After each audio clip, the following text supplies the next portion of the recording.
दोस्तों, जैसा कि आप सब जानते हैं, आप रिक्वेस्ट्स भेजते हैं, टॉपिक्स देते हैं डिस्कशन के लिए। आपका खुद का चैनल है, your own platform Guru Nanak cares, और मैं उसके आधार पे वीडियोस बनाता हूं और अपलोड करता हूं। और अगर दोस्तों अगर आप अपने मतलब का कोई टॉपिक सुनना चाहते हैं, देखना चाहते हैं, कोई डिजीज, कोई सिम्टम जिसके बारे में आप जानकारी चाहते हैं, कोई होम्योपैथिक पर्टिकुलर दवा है जिसके बारे में आप जानना चाहते हैं, और आप गुरु नानक केयर्स को अभी ज्वाइन नहीं कर पाए, अभी सब्सक्राइब करें और हमारे गुरु नानक केयर्स के परिवार का एक हिस्सा बने और तुरंत अपनी रिक्वेस्ट भेजें, so that I prepare the video and upload it, जिससे आपको फायदा पहुंचे। आज की रिक्वेस्ट लेंगे दोस्तों। आप सबका हार्दिक स्वागत है आज के इंपॉर्टेंट एपिसोड में। मिस्टर बी के झा जी की तरफ से एक इंपॉर्टेंट रिक्वेस्ट आई थी to have a discussion on a very important topic जिसका नाम है काइल्यूरिया। ये एक डिजीज है, काइल्यूरिया के ऊपर डिस्कशन करेंगे। झा साहब, बहुत बहुत शुक्रिया, आपका स्वागत है आज के एपिसोड में। एक इंपॉर्टेंट डिस्कशन आपने रिक्वेस्ट भेजी, काइल्यूरिया के ऊपर डिस्कशन करेंगे। और ये ना इस प्रकार का एक डिजीज कह लें, एक बीमारी है जिसमें ना इसकी समझ होनी बहुत जरूरी है, क्योंकि कई बार ऐसा ना हो कहीं one fine morning get up and you find कि आपके यूरिन में बिल्कुल जैसे व्हाइट कलर का लिक्विड निकल रहा है और आप घबरा जाएं। तो बेसिक नॉलेज होनी बहुत ज़रूरी है अबाउट ऑल दी डिजीज़ जो यहाँ मैं डिस्कस करता हूँ। तो वीडियो के अंत तक जुड़े रहें। विल टॉक अबाउट काइल्यूरिया, क्या होता है, क्यों होता है, इसकी पहचान समझनी ज़रूरी है, और अपने लेवल पे हम क्या इसको ट्रीट कर सकते हैं, घर पे क्या क्या dos and don'ts, conservative treatment we call, उसमें क्या करें और कौन सी इंपॉर्टेंट होम्योपैथिक दवाएं अपने पास रखें। आइए चलिए शुरू करते हैं काइल्यूरिया के ऊपर डिस्कशन। दोस्तों, काइल्यूरिया नाम से जैसे वाकिफ है हम, काइल्यूरिया इज काइल इन यूरिन।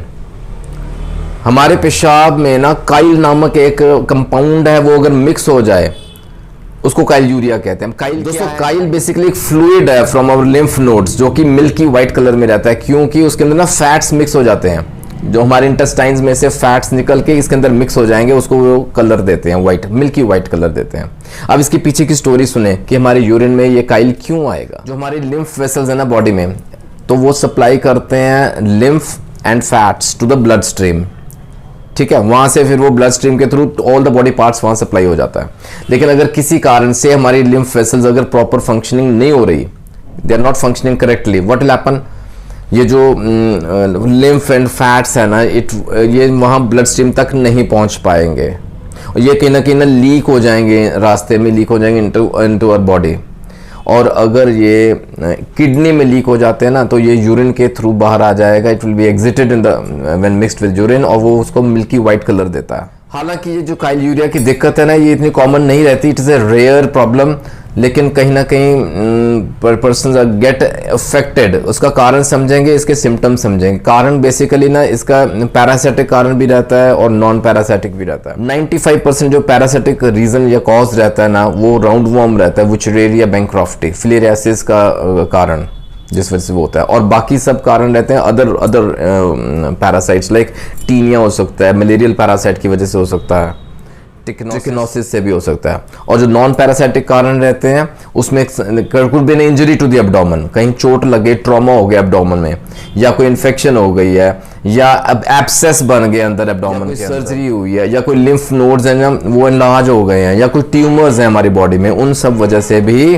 काइल्यूरिया हो सकता है। आइए इसके ना लक्षण समझें। लक्षण में जो प्रोमिनेंट है ना, प्राइमरी सिम्टम कह लें, that is milky white urine, दूध जैसे सफेद सा जैसा ना पेशाब के अंदर कलर आता है। और एसोसिएटेड सिम्टम या अदर सिम्टम्स में आ जाते हैं। First of all it is frequent urination, पेशाब करने की ना जैसे प्रेशर बनता है, बार बार जाना पड़ता है, फ्रीक्वेंसी ज़्यादा रहती है, चाहे वो थोड़ा आए ज़्यादा आए, लेकिन ज़्यादा जाना पड़ता है, बार बार जाना पड़ता है। देन सेकेंडली इज डिसयूरिया, जैसे यूरिन करते समय ना पेन रहेगी, पेनफुल यूरिनेशन। फिर थर्ड इज हिमाटूरिया, उसके अंदर ना जैसे मिल्की व्हाइट यूरिन आता है, लेकिन कई बार उसके अंदर ब्लड भी आता है, अगर यूरिन में ब्लड आए उसको हम we call it haematuria. Low back pain हो सकती है, वेट लॉस हो सकता है, वजन जैसे घटना शुरू हो गया बंदे का।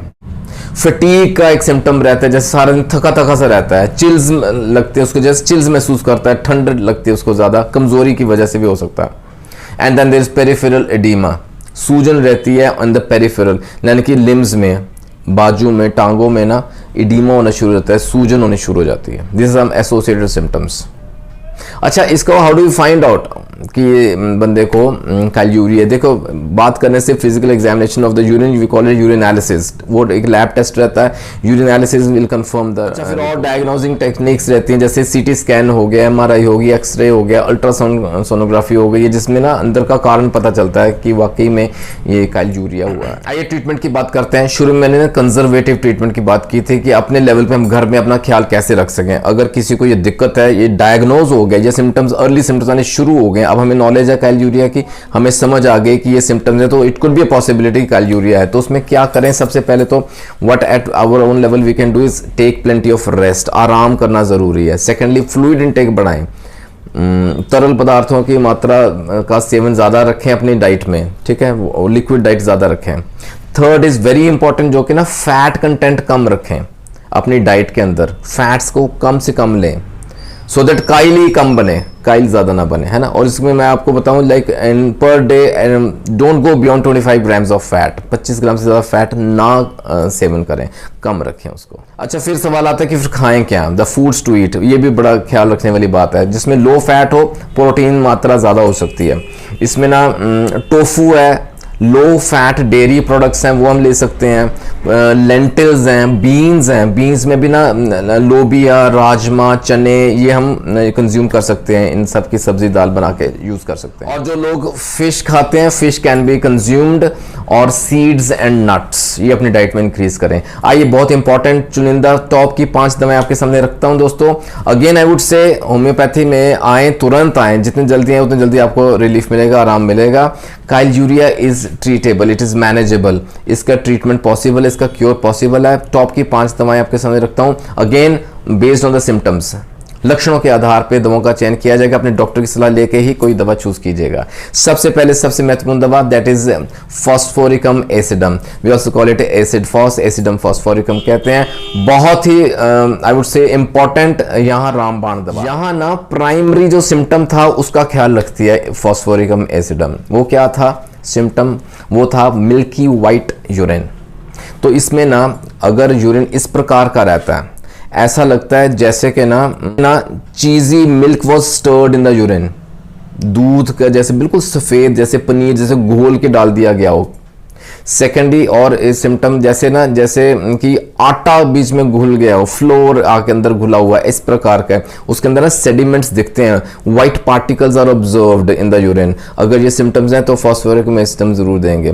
कई बार ऐसा लगता है जैसे ना कर्डल्ड मिल्क है, जैसे ना दही जम गया है, मतलब यूरिन को देखते ही बनता है ना, this very physical important prominent symptom, तो यहाँ फॉस्फोरिक एसिड जरूर देंगे। और कई बार ऐसा जैसे कि ना चौक अंदर घोल दिया गया हो यूरिन के अंदर, उस प्रकार का, you can very well imagine किस प्रकार के ये लक्षणों के मैच करता है, वहाँ फॉस्फोरिक एसिड देंगे। स्टार्ट विद स्मॉल पोटेंसी, 30 सी से स्टार्ट करें।